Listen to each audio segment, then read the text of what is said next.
அடடடடடா!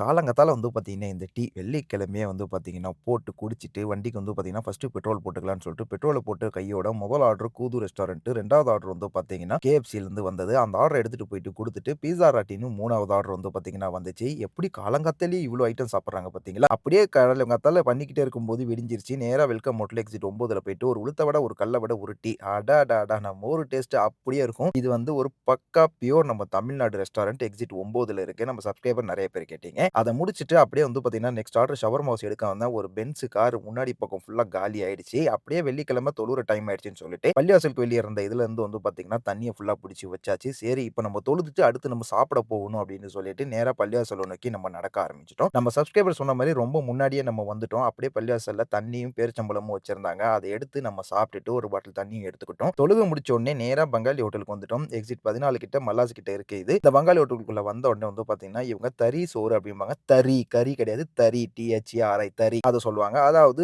Beef ஃப்ளவ்ன்னு சொல்லிக்கலாம். Half beef flow மட்டும் ரூ. 10க்கு வாங்கிட்டு, அது கூட சாலட் குடுத்தாங்க. சாப்பிட்டுட்டு பீஃப் எடுத்து கடிச்சு பார்த்தோம். நல்லாவே வெந்திருந்துச்சு. நல்லாவே ஜூஸியா இருந்துச்சு. அப்படியே அண்ணன் பார்த்தீங்கன்னா, சாப்பிட்டு முடிச்சுட்டு பார்த்தீங்கன்னா, இந்த தயிர் ஒரு ஃப்ளேவர்டான ஒரு தயிர். எனக்கு இது அவ்வளவா புடிக்காது. நான் வேற ஒரு பங்காளி ஹோட்டல்ல சாப்பிட்டுருக்கேன். நல்லா இருக்காது. பட் இங்க சாப்பிட்டேன். அதே மாரி தான் இருக்குமோ அப்படின்னு சொல்லிட்டு எனக்கு மூஞ்சி ஆக்சுவலா மாறிச்சு. அதுக்கப்புறம் போதோனே பார்த்தா உண்மையிலேயே டேஸ்ட் நல்லா இருந்துச்சு. சவுதிய பத்தி வேற என்ன தெரிஞ்சுக்கணுன்றத மறக்காம சொல்லுங்க. நம்ம சேனலையும் சப்ஸ்கிரைப் பண்ணிக்கங்க. அப்புறம் என்ன திரும்பி நம்ம டெலிவரி கன்டின்யூ பண்ணலான்னு சொல்லிட்டு கிளம்பிட்டேன். பாய் பாய்.